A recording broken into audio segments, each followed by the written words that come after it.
How often do we hear the same phrases? You have to. This is important. Can't you handle everything at once?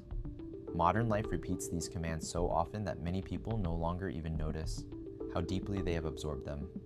The result is a culture of constant pressure, where busyness is treated like virtue and exhaustion is treated like proof of seriousness. Remote work and the internet in everyone's pocket made this much worse.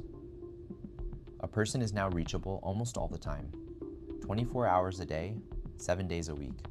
Messages arrive late at night, tasks cross into weekends, and the line between work and life becomes blurry. In theory, technology was supposed to give people freedom. In practice, it often created a system of permanent availability. This is why so many people feel that life has turned into continuous noise. There is a book that addresses this problem directly, Essentialism by Greg McKeown. Its central idea is simple, practical, and much more radical than it first appears. If you light a small flame and let it scatter in every direction, the light will be weak. It will not travel far, and it will not guide anyone. But if that same light is focused into a single direction, it becomes something much stronger, like a lighthouse, visible from a great distance. The same is true of human energy. If we divide our attention between dozens of projects, tasks, expectations, and obligations, then our energy is dispersed. We become busy without becoming effective. We get tired without achieving depth.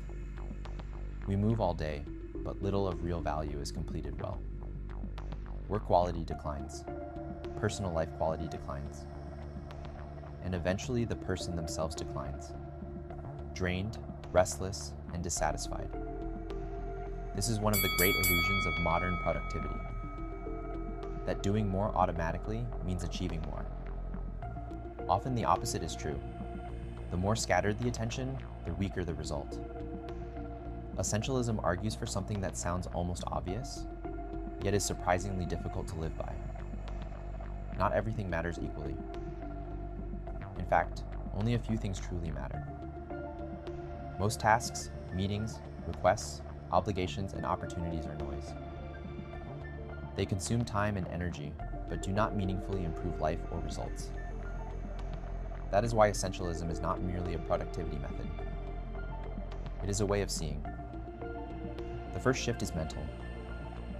Instead of saying, I have to, one begins asking, does this really matter? Is this project actually worth taking on? Is this conversation necessary? Is this task important, or merely urgent because someone else wants it now? These questions sound simple, but they change behavior dramatically. Because once you begin to see clearly, you also begin to refuse more clearly. And refusal is central here. Many people imagine freedom as the ability to say yes to everything. Essentialism suggests the opposite.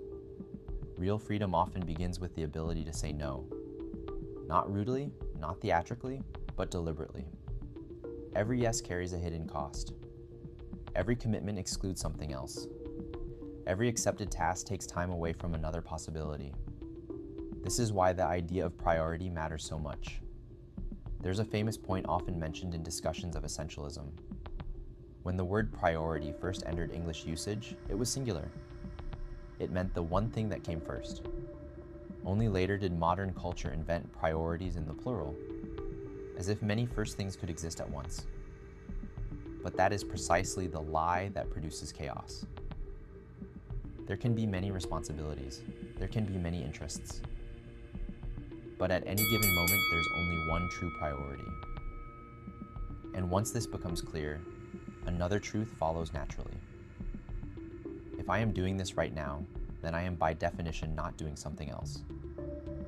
That means I am either postponing it, delegating it, or refusing it altogether. There is no magical fourth option.